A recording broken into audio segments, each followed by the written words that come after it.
listening to Parts and Charts. I'm Chelsea Owens, the therapist. And I'm Kate Kashibowski, the astrologer. Together, we're exploring a hypothesis that internal family systems and astrology work beautifully together. Each episode, we test that out, and we're so glad you're here with us. Welcome back. Episode 20 of Parts and Charts, Season 1. This will be our final episode of Season 1 after doing a lot of playing around and seeing how our practices of astrology and internal family systems can connect and do connect. We, at this point, feel really confident that we can start going into practice mode with connecting parts work, IFS, astrology, and seeing how it works with other people. Our last episode, episode 19, we had Corey Sargent on, and that was our first ever kind of like co-session with someone combining the practices. And I think that we discovered a lot in that, and it was just such a beautiful experience. So this is our final episode. What we're going to do in this last episode of the first season is we're going to recap everything that we felt was that really stood out, what was really interesting to us, what we were did not expect, and then we're going to talk about we're going to set intentions for season 2, which will have a little bit different of a feel because we're stepping out of the Fool energy and maybe more into magician energy, if we want to use tarot lingo. So yeah, that's where we're beginning. We're going to start talking with Chelsea about her perspective and what she saw in this process. So Chelsea, what's one thing right now that you're thinking about that was interesting or exciting to you as we were recording and talking about this offline, online? So many things. I mean, first of all, it's just been so much fun. It's just been so much fun to sit here and do this stuff with you. And I think the thing that just feels alive right now is just how excited I am about where this is going to go. So, I don't even know if there's one moment that really stood out where I was just yeah, this really makes sense. It's been compounding, and I feel like we could take this in a lot of cool directions, and it just feels really edgy to be at this intersection. It's a fun intersection. Yeah. There's a lot happening, and it's just lively, and we're really just playing with the things that we love. And, we are living the hypothesis that we set out on the first episode. Most exciting for me is not just staying within IFS and staying within astrology, but all these other things that are popping up as we're learning more about each of these practices and ourselves, really. I'm feeling in spirit. Inspired in spirit. Yeah. How you see astrology as a practice now versus when we started, has that shifted, or do you use astrology in a different way than you had in the past? Yeah, I think so. I think just from learning from you, there's so much to learn, and you're so far beyond the basics. So it's like what we just did before we started recording, the horary chart. What the heck is that? Something pretty obscure that I think our basic people with basic understanding who are just starting out with astrology like me, that's far beyond what I can even look at and comprehend. So yeah, I'm definitely learning more of these obscure things just from you. Even just with looking at a transit chart, it still looks like math I don't understand, but I think I'm getting better at it. It's just even looking at chart, a transit, whatever, I'm still figuring out what the symbols are. It's I know what they are, but I have to think about it. And Yeah. I'll have to stare at a chart for a while and be okay, this is here, that's there, that's there. Now, what does it all mean? Okay, this house is that. I still have to do a million references and look up a word, a symbol, and then look up what that means, and then look up what that means. So it feels like I'm learning a lot, and there's still a lot more to discover. And yet I still love, astrology is always on my mind. And when I meet a new person, it's one of the first things I'm asking is what's your sun sign? And, playing with that. But I hold that so playfully. And, I have my friends who I make astrology jokes with. where we're just, basically talking about sun signs and being like, oh my God, she's such a Virgo. And stuff like that, that just feels like fun and playful to me. And knowing that, like, yeah, there's so much more than just sun sign, but it's fun to make jokes, Yeah. you know? Yeah. Do you do that? I was thinking Probably about, not. so I'm like getting really into perfume talk right now. This is Yeah. related, I swear. Perfume TikTok. Yeah, perfume TikTok. And Yeah. what I posted a couple of videos just talking about, like, I'm at the beginning of my scent journey and just like, but I'm like, the way that I talk about perfume is so freeing because I can like just say my opinion about something and not worry that I'm like damning someone's psyche. Mm, And the way that I try to approach astrology as an astrologer is like with such a high ethical bar that like I try my best not to offend anyone by saying like, but then like mhm, it is really fun. It is in certain companies to be like, you know what? I was dating a Sagittarius the last time someone said this to me, and now I'm dating a Sagittarius again, and they said the same thing. Like it's fun as long as you're not, as long as the people listening know that you're not typing someone or, mhm, like you're not mhm, concreting a whole being into mhm. one Yeah. trait, right? So it's like Yeah. I try to be careful who I say stuff around, That's and true. not Yeah. just because straight white men might be listening. Yeah. Yeah. And I think most of the time, like, I'm holding that, like, I'm hoping that most people think, it's in jest, right? It's like, Right, right, I'm not rigid about these things at all, or typing or categorizing and being like, well, that's a that, and that's that forever. And that's what that means. Like, I'm not holding it with that energy at all. And I think the right. people that Yeah. I'm around are also like, yeah, it's fun, it's funny, and it can be a meme, and not like a life sentence or identity. Yeah. I think if you can trust people know when a meme is a meme, you're Yeah. golden. Yeah. Yeah. I mean, okay, my response was such a Capricorn rising thing. Was it? Yeah, I was like, well, let's be careful about, Yeah. yeah, careful, Yeah. caring. Yeah. Anyway, Yeah. there's me typing myself. Yeah. I have some thoughts on how I've shifted in my approach to things, but I want to stay on you because let's like swirl around your experience before we have that really good ping pong that we do. So, as a therapist, like in your practice, have you noticed anything change in how you feel or approach something? Maybe not because of astrology, but because of what we've talked about in the podcast. Hmm. I feel like I'm still in like Page of Pentacles mode. Like there's a lot internally going on. My wheels are turning, Yeah. but I'm not really expressing whatever that, maybe thought or hypothesis could be quite yet. And I think that if it was something that a client was asking about or inquiring, like bringing up themselves, then maybe I would go there. It's hard without an example, really. Because I'm Yeah. just kind of thinking like, yeah, just broadly that like if somebody was coming with like astrological questions or information or curious about their chart in some way, like maybe we would look at that. But I don't, I'm not like looking at clients' charts at all, really, or transit. So it's not really something that's like super on my mind unless there's a reason to go into that or the client's wanting that.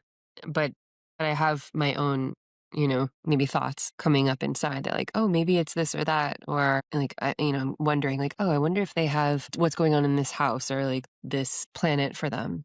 Um, but not quite going there unless they're wanting that. Yeah. Like emotional detective work. Yeah. Yeah. And I'm still so new at this, so I don't feel like I'm still just gathering information. Like I don't feel like it's something that I can actually put into practice yet. Yeah. Like I said, still like it's kind of Page of Pentacles. I'm still like learning, researching. I'm the student and we'll see where it goes. And that's still exciting. Like I like that place to be in, but it doesn't feel ripe enough yet to be like, let's go look at your chart or um I wonder if this is that or blah blah blah. Unless like clients are asking that. And also, like, often with my IFS work, it's yeah, we're just so in it, and, flowing with the model and what, what like, what the parts are bringing that, um I don't wanna say I don't it would, like, disrupt the flow, but kind of if I have the agenda of, like, trying to figure out what a part could be in a chart, um, it could get too in it like, a cerebral it could bring up, like, more of a thinking part or cerebral Yeah. part. 'Cause I mean, that's what it's bringing up in me, right? But that it could be bringing up that in a client as well, trying to figure out what that is or, whatever the Yeah. case may be in that moment. And that can kind of yeah, I don't wanna, get into that, like, figuring it out. Like, what is this kind of energy if that doesn't feel necessary in the moment? That feels like a little bit more of, like, what my agenda would be, but I really wanna go into parts work with, like, without any agenda. Like, Yeah. I'm not going into it to try to find out what the client's parts are or, like, what they are in the chart, I mean, but just kind of naturally letting parts show themselves and tell about themselves organically as they're coming up. Yeah, that was a long answer. Did that make sense? Yeah. This is something I've observed this whole time about just how you are. So when we first started talking about doing this podcast, I remember you saying, well, I forgot what question I asked. It was in response to a question, and you said IFS is like how I approach all parts of my life. Like Mhm. just like the ethos or the way that it is like informs the way that you live. And that has Yeah. always been so curious to me, or I've been curious about it. Yeah. So what I've noticed or what I've observed is that whenever I ask a question or I'm curious about what like you said, like agenda setting or like looking for things and pinpointing, like the way that you answer that question is so outside of like it's so conceptually outside of how you work. And what I think I'm seeing is that really, in all things, I would say, you stay in the moment, but you have the memory, like you have such a great memory for people's parts in the past, or Mm. I'm not sure about your clients, obviously, but for all friends that I've seen you interact with. Mhm. And you're not pushing toward the future, like some people also do, but you Ooh. are looking toward the future. Like you're in the now. Like it's so interesting to me. And that's as an Wow. astrologer, like that's what I wanna move toward is be less, like, looking for what caused something or what can cause Mhm. something or what will be or what can be, it's like, I feel like I'm always trying to, like, manufacture or maneuver or Yeah, identify, yeah. and Right. identification can be a really beautiful tool for healing, growth, creativity, but Yeah. it is, like, I'm just seeing in you this inspiration to, like, truly be like water and flow where it is going and Whoa. not have a destination necessarily. Like it's like all these like wisdom teachings things that like whatever. And it really shows up in how you play, how you Wow. and how you are. And I want to be a practitioner that takes whatever IFS did in your psyche that made you like this and apply it more to how I live and how I practice. So that's Ew. for sure what's been on my mind throughout this process. Mm. Thanks for that reflection. That makes me feel really warm-hearted to have that reflected to me. Thank you. Yeah, because I feel like I am taking so much of what IFS has given me and what is being taught and disseminated by those teachers and just well, honestly just makes sense for me. And maybe that doesn't make sense for maybe the field of psychology or practitioners of other psychological orientations because and just like other modalities that focus more on the past or looking towards the future or cognitive distortions. There's so many different ways of working, right? This really works for me. And I think it both aligns with me clinically, but also spiritually. And most spiritual teachings will also focus on or emphasize the importance of just being present, right? Being in the Yeah. moment. I know it's somewhat maybe overused, right? Or we hear it and it doesn't have as much meaning anymore. But it is like really important, and how often we do get caught in staying we're either in the past or the future, right? Most of the time when when a part's feeling a strong feeling or feeling anxious or, Yeah. any kind of strong emotion, we're usually kind of stuck in like what has happened or what hasn't happened or trying to focus on, okay, well then what do I do next? What's the future? Like, how do I get there? Which is great. Like we do need a lot of that energy too. Yeah, it's like I do wanna look towards the future, but I don't, especially with clinical work, I don't it's so important not to have an agenda, which may sound crazy, as the facilitator, thinking like, "Oh, this facilitator of this doesn't even have an agenda." Like, how do I know this is gonna work? Or how do I know it's gonna do anything? Or where are we going? Parts could definitely have that reaction. Yeah. And it requires a lot of trust in your system and the facilitator. And I just like believe in this work so much that I know not having an agenda is going to give us the best outcome. Whatever And arises. we're completely trusting whatever's here, whatever the clients, we're just honoring the client system because the client system knows the best path forward and what we're going to work with in that moment. And I know that, yeah, if I have an intention of like, oh, I want to work with this, like that's clearly coming from a part of me that wants something to happen. Yeah. And that's not bad. It's just like some information for me to sit with and like maybe ask to soften back. And even with the person system, like if there's a strong agenda in them, it's probably coming from a part that wants something to happen, which is totally understandable. And so we're just like working with that, listening to that and seeing, okay, what does that part need right now? And would it, what's it worried would happen if it didn't soften back? And, is it willing to do that just to give us some space so that we can be with whatever else is here? Yeah. Yeah. Present moment rules. Somebody, where did I hear this? Somebody said recently, like the present moment's the only place where you can actually choose. Like you're actually Mhm. making choices in the present moment. Yeah. And that feels pretty empowering. Like, Yeah. because we usually are stuck in the past or the future or like tripping out about both of those things. But you can't choose in the past and you can't choose in the future. Much like I have so much tension around this because as an astrologer, I'm like a time mage. Mage! All about trying to like bend time, I know. work I with know. time and change That and is so energy. true. Yeah. Yeah, So that's it's so like true. I'm always trying to bend steel, it feels like. Or and like I think And you this is are really strong. thank you. I am physically and I don't know, other ways strong. So that's just like I'm seeing like IFS to me has a lot of definition is what is on my mind. Yeah. IFS has many places that we can define and like work with that, but it is so fluid. It is so if we're thinking about like the element of water, where Yeah. astrology oftentimes feels so earth, so Yeah. So wool. rigid. It's Yeah. like because there's so many data points that you can interpret the same data point differently every single day for the rest of your life. Like Yeah. that's where the magic happens or that's where poetry Hmm. happens. But I think I'm so attracted to astrology because there's so much definition. There's so much technique that Mm-hmm. you can practice and learn and test. It's in that way the only scientific thing I do in my life, probably.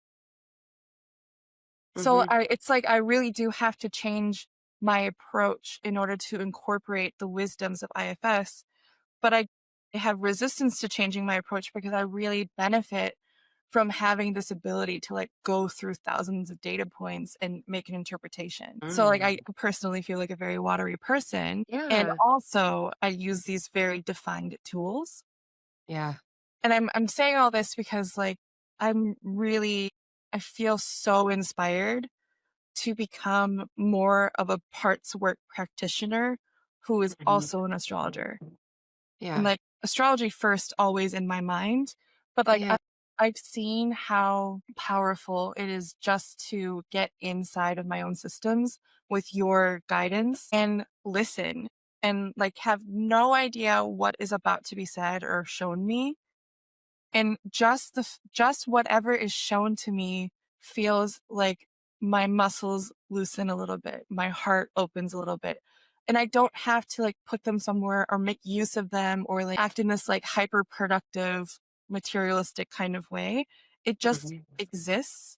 And that is so, it's such a rare experience, I think, in contemporary life or my life. And I just see so much value in that experience. And I think IFS, what I understand of the system of IFS, like the modality, is so well expressed in the way that it's trained. Obviously, I haven't been to a training, but I'm very grateful that the people who developed it did. And also, I've experienced like being trained in parts work through the hypnotherapy kind of modality, subconscious healing modality. Yeah. It's so similar, but it's very different as well, the way that Yeah. I was taught it. Yeah. Anyway, that's where I'm coming from in this moment. Yeah. Like, okay, maybe it'd be I helpful to also oh, I go also ahead. just want to say, yeah, and I don't think you were laying these two things out as oppositions. Yeah. Right? Like to me, IFS, yes, is a big way of how I look at the world, or like, I think of myself with parts, right? And I think of everyone else having parts. So like that's, at the base, like that's what I do believe.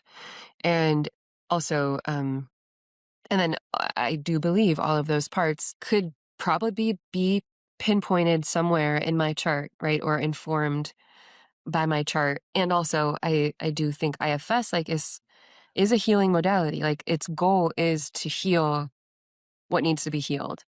So like yes, it's both like the way I kind of it's my worldview in some ways now, and how I think about us as beings. But it's also like at its core, it's also like the utility of it is to heal, right? It's not just kind of learning about ourselves. Yes, it's that. But it goes beyond that. So like, even with astrology, like yes, you're learning about your chart and who you are, and it's giving you all this rich information.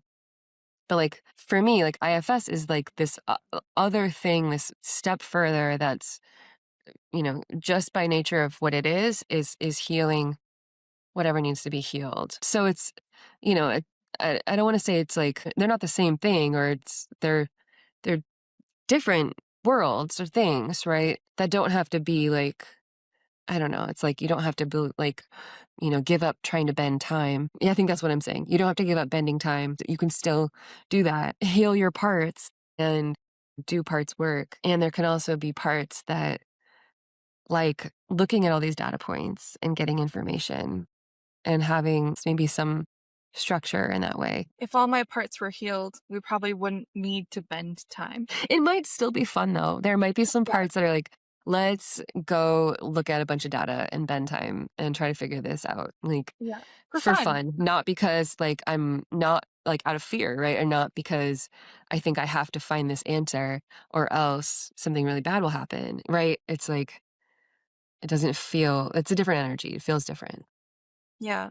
Yeah. Well, I did have an example. So we started recording, I think, April. So it's about been 6 months of recording.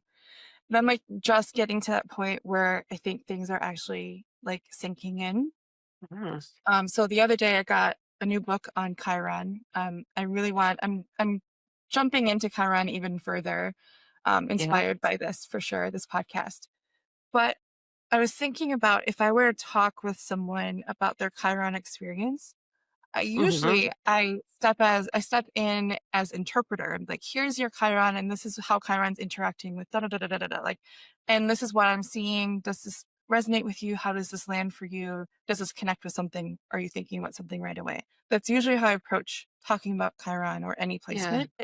Yesterday or maybe 2 days ago, I was thinking, like, wouldn't it be more powerful to ask a very like clear, simple question first instead of saying your Chiron's in Aries and da, da, da. But like, what if asked, can you think back to a moment where you felt rejection in your youth and tell me about that moment? How Mm. has that moment felt similar to something recently, or is that coming up in your life right now? Because as an astrologer, I might see there's an activation or transit to Chiron right now. Instead of saying, I'm asking because Chiron's in Aries, you know, wouldn't that be more powerful? Because then it would be client led and it'd be from their imagination, their memory, and they get to share the details of that, right? So like that's what I'm seeing right now and what's happening with me is like I think that's how I'm going to approach more um That's what you've interpret been doing, or that's what yeah, you've done with me, yeah. right? I mean, I feel like every time I meet with you or have met with you for a reading, like, you've asked a lot of questions like that. But maybe that's because you know me and you feel comfortable doing that. Possibly, or like I think that that has been an impulse of mine in general, but I think it's been proven to me how much more powerful that approach is Mhm, versus mhm.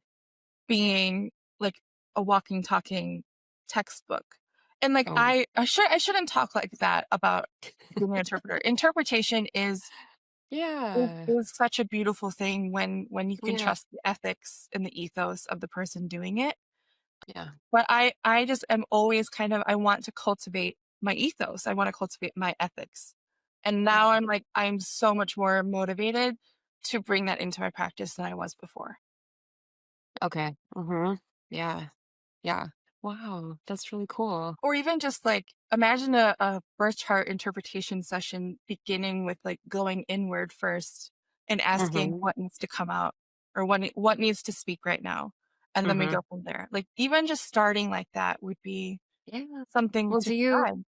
do you start where a client has an inquiry and, like, and you'd start there, which would give you information like who's asking that? Like if someone came into my office and was like, here's what I want to change, or here's what's missing in my life, and here's what I would like to happen. Um, you're kind of like, okay, that's giving me like who's saying that? What part is Yeah. saying that, and what's it wanting, and or what's it afraid of, and yeah, just looking at all the information around that inquiry. Yeah. Like I'm imagining the things that I see as problems in my life right now. Like why isn't this working or why can't I figure Hmm. this out? Yeah.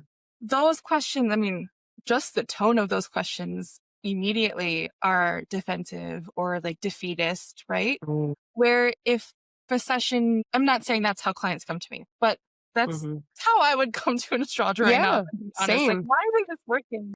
Literally what I just said to you like an hour ago. Yeah, like to be honest, like I'm like, in a defeatist place. Felt Um, defeated, yes. Yeah.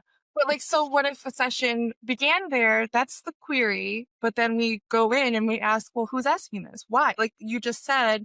And then we Hmm. get the actual question or like another layer to the question that Or would, the emotion, right? yeah, that would be Like, more fruitful when we're yeah. looking at the chart.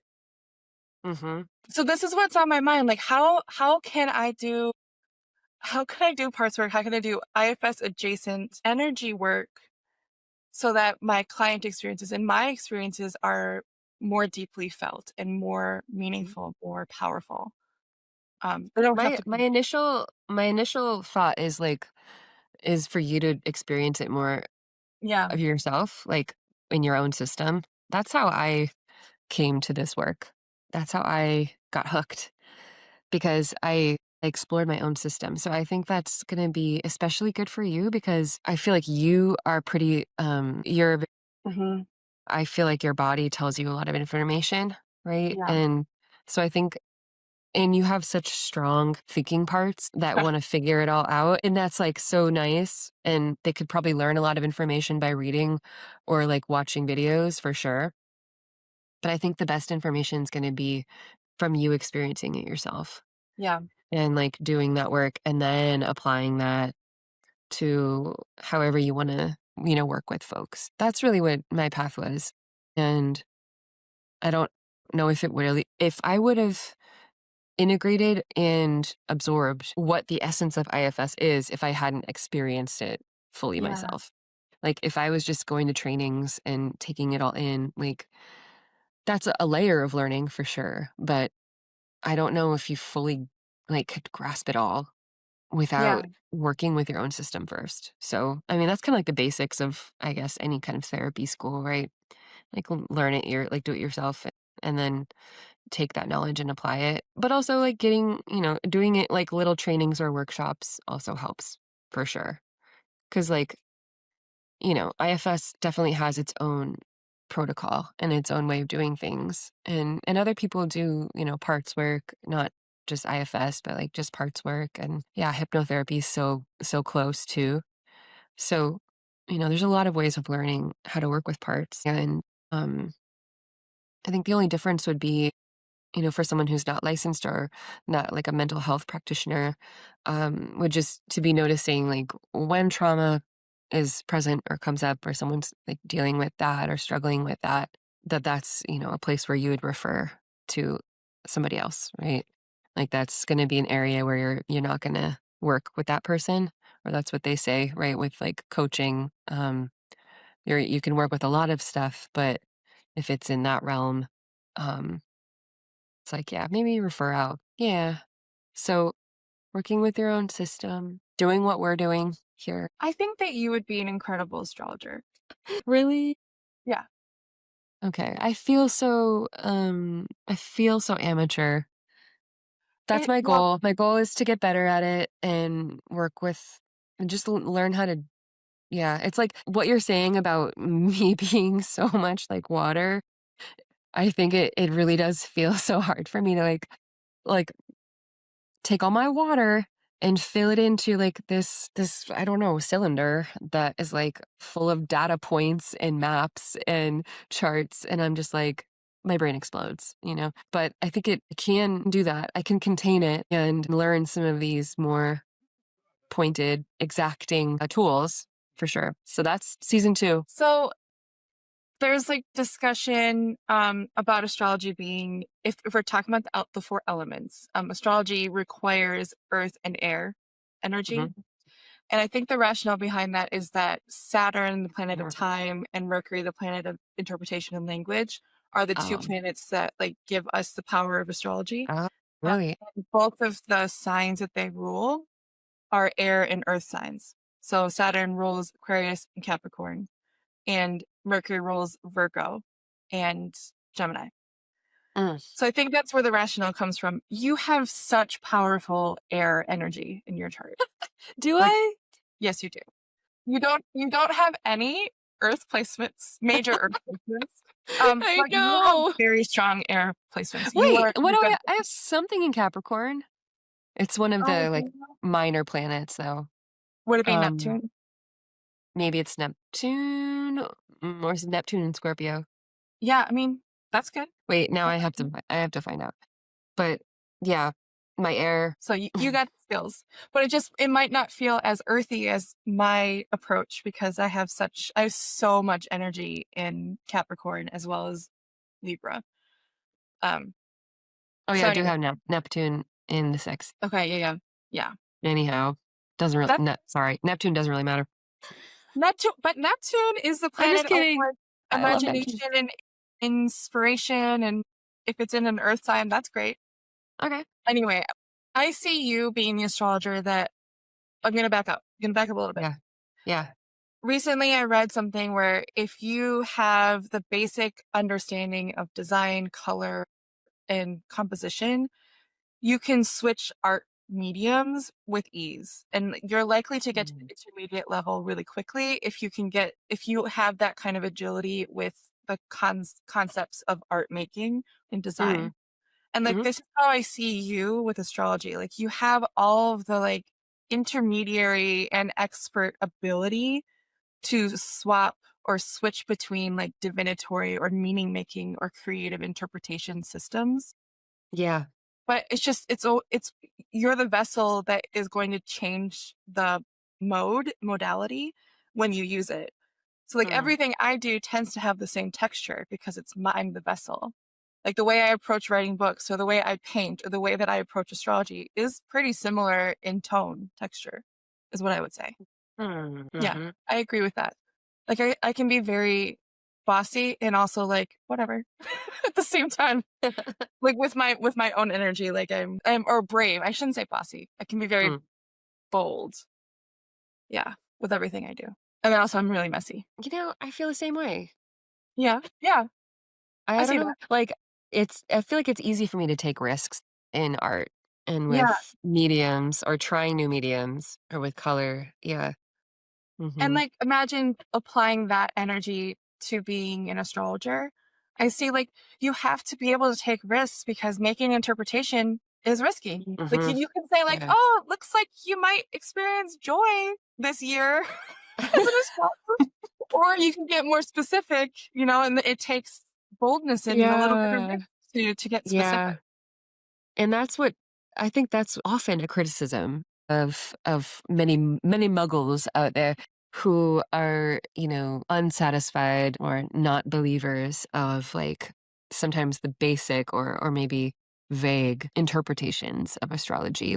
Yeah. What are you saying? Everyone who is all the millions of people who were born from June 22nd to July 20, like they're all this way, like, or they're all, X, Y, and Z, And then you or just hear they're someone all in the background joyful, like, saying, really? you What? hear someone yell, "That's not how it works!" I The back of the party.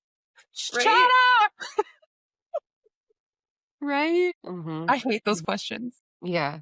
Yeah, it's like, so sometimes if the interp's, like, too broad, like, "Yeah, you're gonna feel a joy this year." You're like, Yeah. "Well, no shit, like, I'm sure I'm gonna feel joy at least once." It's, Right. like, too big, and then if it's too narrow, it's like, "Oh, that doesn't feel like it applies to me either?" Yeah. And yeah, but there's so many things that go into it. That's why horoscopes are sometimes so tricky. Yeah. Yeah. Horoscopes are so hard because there's like not enough data points sometimes to be How could specific. there be, right? When Yeah, like it's really you're just for fun. you're writing a horoscope for someone you don't even know who's gonna read it. It's such Yeah. I loved practicing it this year, but it is really Yeah. interesting. Yeah. Yeah. Yeah. Yeah, Mhm. but then like earlier before we started recording, we looked at a chart and I was like, I actually think that I'll stop believing in astrology if something doesn't happen because of this. Like I'm getting to that point where like I am saying crazy ass shit like that. But I think that's just because you know so much. Like, you know too much now. You know so much now that, yeah, that if certain things don't happen, yeah, there must be something going on. There must be Mhm. poison in the water. Mhm. Mhm. Something. Yeah. Mhm. Okay. So let's set our intentions for season 1 or season 2. Or Yeah, let's say season thank you 2. to season 1. Thank you. Yeah, yeah. Anything else to wrap up about season 1? I mean, I'm just really proud of us also for like putting this out. It really felt like such a whim. Like we did not start 2025 hoping to put out a podcast like mid-year. And Yeah. yet here we are, we did it. We've been really consistent and I'm really proud of us for that Yeah. because it's been so fun and easy and interesting.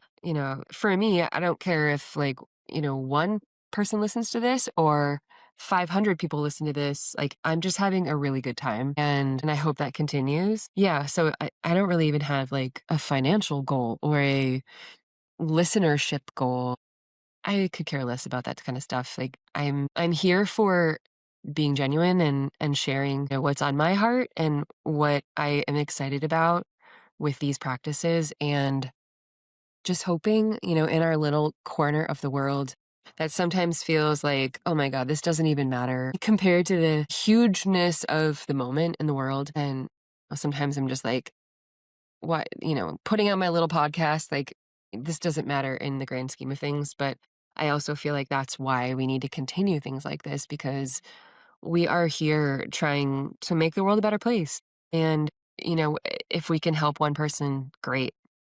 And that feels like, that feels good to me. That feels like a duty that I want to continue. So sharing goodness and hope and healing feels important to me. Maybe I just did state our season 2 Yeah. intention.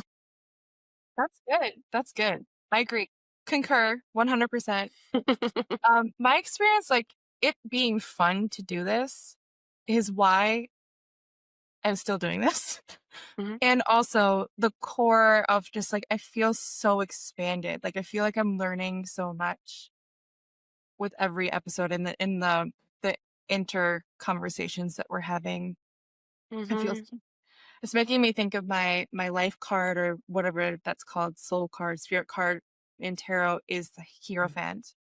Yeah. And the Hierophant's like life lesson is to learn the systems, absorb how things have been done, consume and practice. And then that you have to get from that point to then teaching, to then creating, to then proliferating, to like switch from consumer to creator, basically.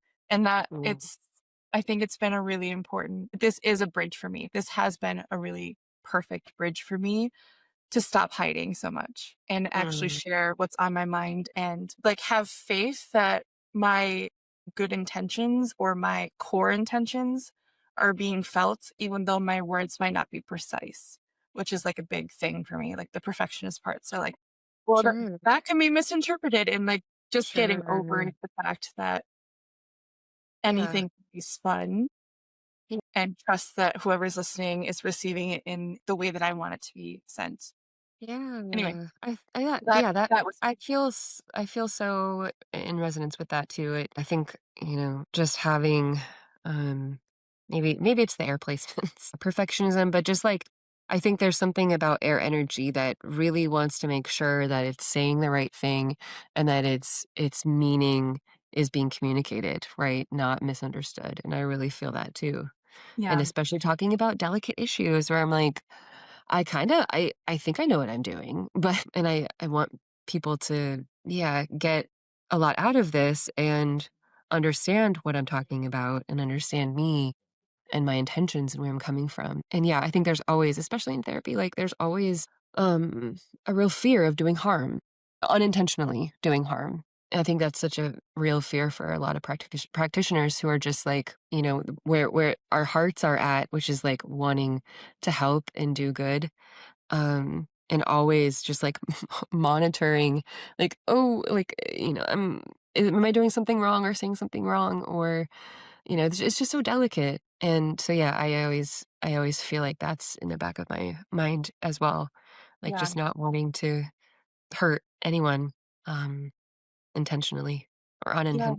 or unintentionally. So like what we talked about earlier with our boldness, our braveness, like it does feel like we've practiced, we've become brave and also yeah, assuaged or supported the parts of Yes. us that are a little nervous, a little scared. Yeah. Yeah, yeah.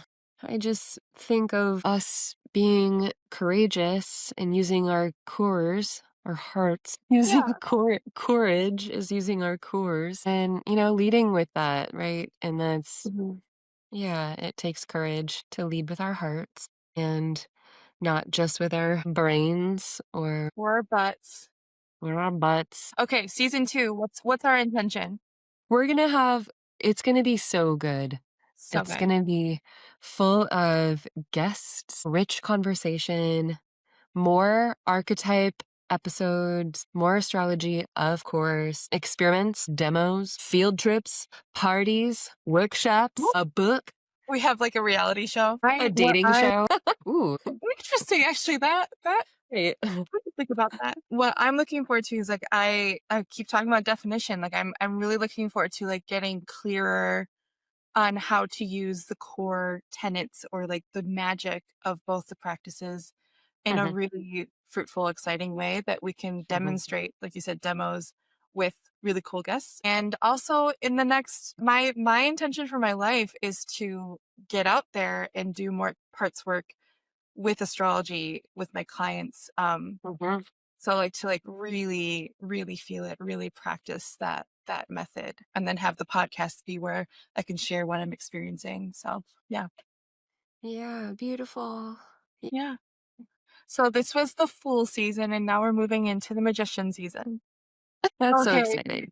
everyone, thank you Anything's so much. possible. Thank you so much for listening, following along. We're really grateful for you. And we really want to hear from you. If you have thoughts, questions, or ideas, anything, like message us, find us, track us down, get a hold of us. Yeah. Okay, bye. Okay, bye. Thanks for joining us for Parts and Charts, the IFS and Astrology Podcast. If something sparked insight or resonated with you, we'd love to hear from you. No, really, we're here to make friends. reach out to us, leave a comment, subscribe. And if you feel called, share this episode with someone you care about. Or if you want to work with us one-on-one and go deeper with this work, check the link in the show notes for how to find us. Until next time, may all parts of you feel like family.